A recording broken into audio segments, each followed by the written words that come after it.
My name is Dean Steele, and I am the community organizer for the Solutions Not Punishment Collaborative. Back in 2014, I was driving on my way home. I was coming off of Campbellton Road, and there was a cop car behind me at the light as I was in the left lane getting ready to turn.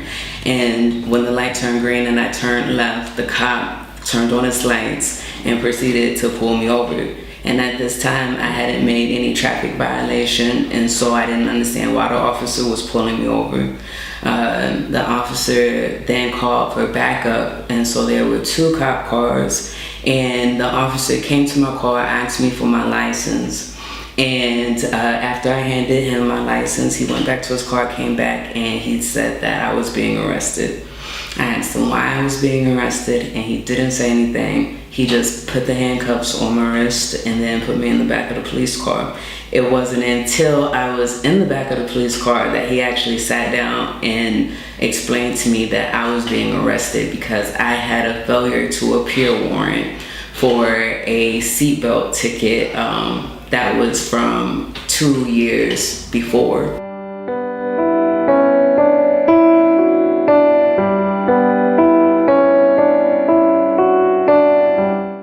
My name is Camila Harris.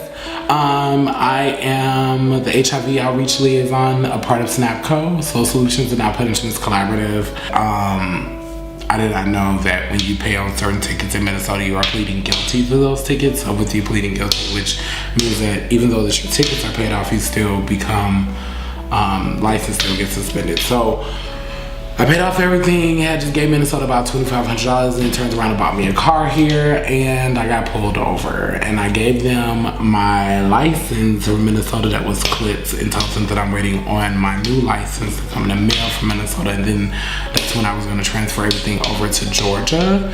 So I had my Minnesota license and I had my Georgia ID. They told me that they would not take my Minnesota license. They told me they'd rather take my Georgia ID, so they ended up still taking me to jail and towing my car, which I had insurance and had license and all of those things.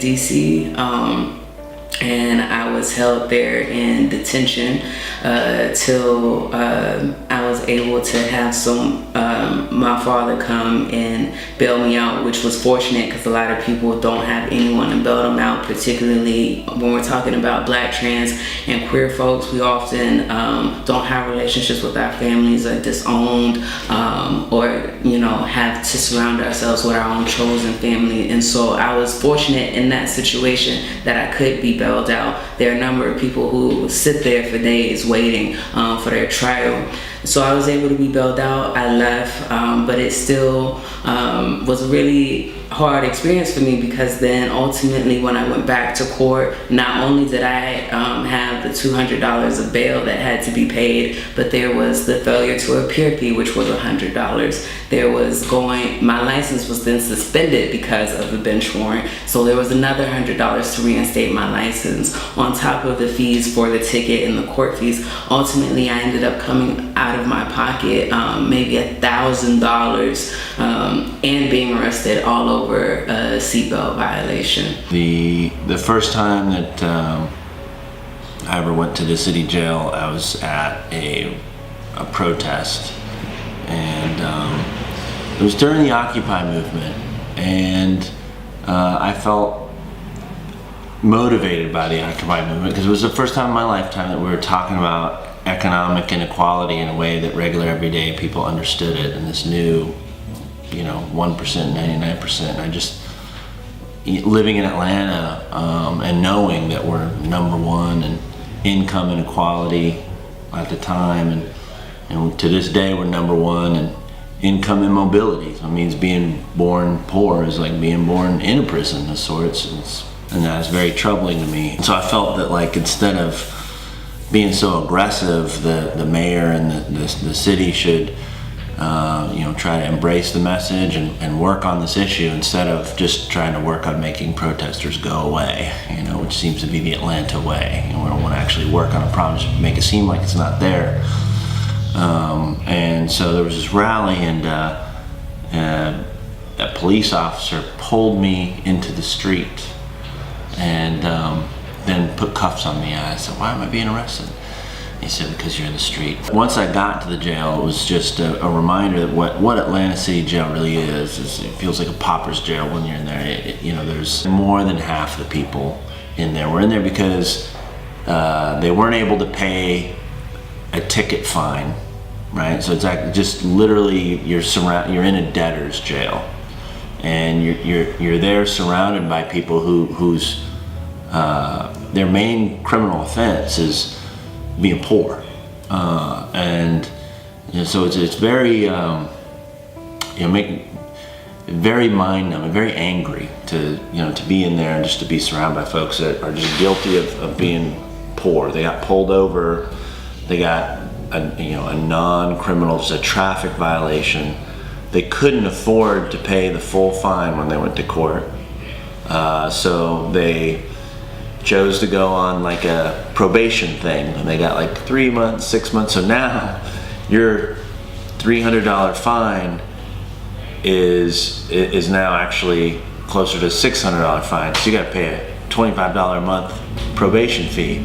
Oh, and if you don't pay it, then you can be in violation of probation and go to jail. And by the way, that probation is private.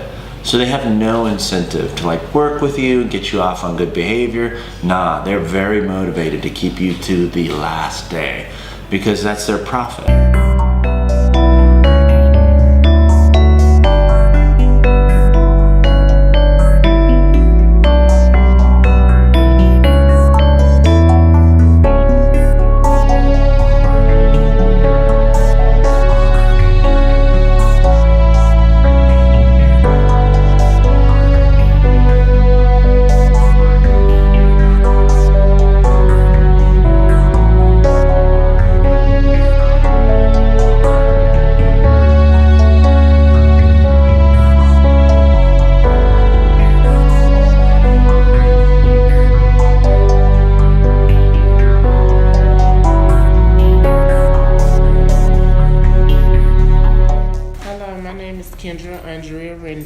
And I'm a pre-op transsexual, better known as an original Georgia Peach. I kept getting arrested because they would set up stings.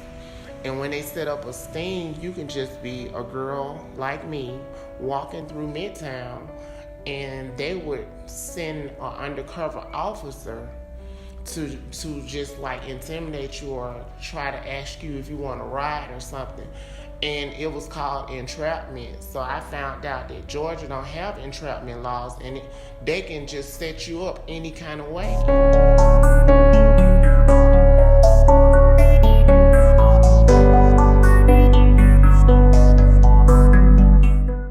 It was times that I didn't do nothing. I felt as though it was just a setup, but the times that I did, it was because I didn't have nowhere to go.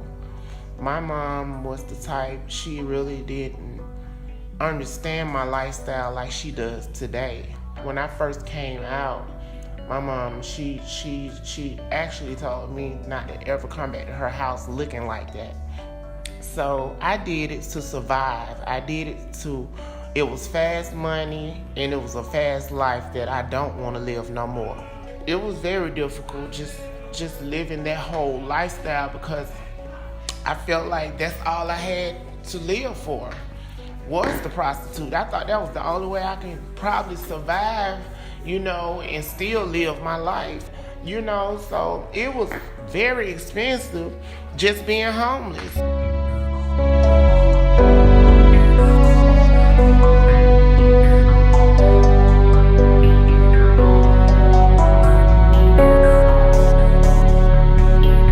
I identify as transmasculine. So what that means is, for some folks, you see me and you perceive me as a girl or a woman because that was the gender that was assigned to me at birth. But I identify as a boy, I identify as masculine, and I dress and I appear that way. And so those things for me, going into ACDC, I was put with the women's population because that's how I was read. People weren't aware of my trans identity, and at the time I didn't feel safe disclosing that in that space because ACDC and other jails actually don't care whether you're trans or not. They're not going to make sure you get access to your hormones that you don't have. They're not going to make sure that you're put with the right gender population.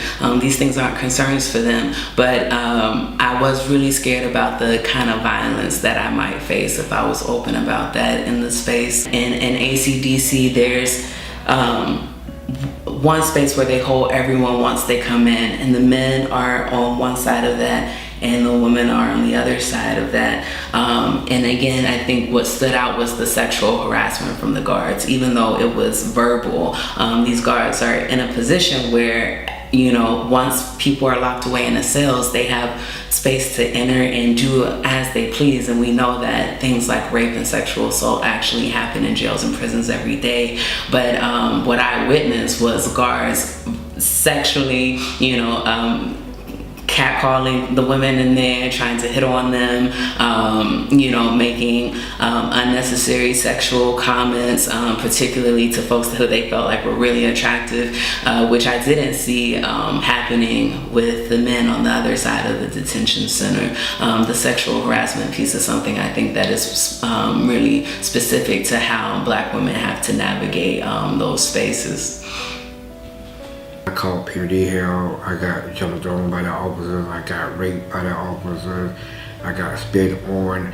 A couple of inmates were paid to attack me and rape me, and that came out later on when I said that year, because our mother couldn't come and see me because they blocked her visitation and she wanted to know why. And that's when she started taking it much seriously. The systems here in Atlanta that were created, the people who were given the power and are supposed to be responsible for keeping me safe, keeping my mom safe, right? Like, who do you call? And so the people, the police, the Atlanta city government, have not actually done enough to make sure that Black people here in Atlanta are safe. They haven't done enough to make sure that Black, queer, and trans folks here in Atlanta are safe. They're not doing enough to make sure that Black women are safe. We have companies that are trying to figure out ways to jail more people so they can make more outfits, more boots, more food, produce more labor. And of course, in Georgia, that labor ain't gonna get a cent for it. It is this perpetual war against our own families, like our own neighbors. I mean, that's at the end of the day, that's just this war is against our own people. The folks that you pass on the street that's who we're fighting, and that's who we're locking up. And we're locking folks up for like nonviolent offenses. That's mostly who's in there, is nonviolent offenses that are related to some debt that you got on a ticket. And there are folks at every turn that are making money off this wholesale oppression, and we are the most locked up state in the nation, and which is phenomenal because we're the most locked up state or country in the world.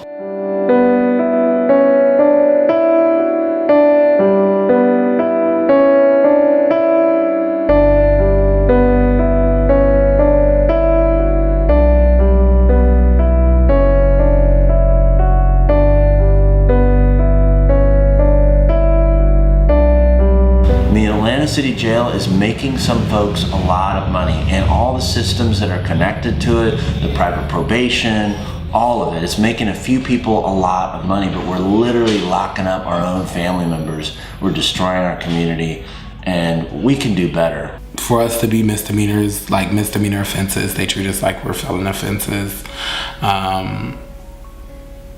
just doesn't make sense to me. It's easy going in jail, but it's hard as hell getting out.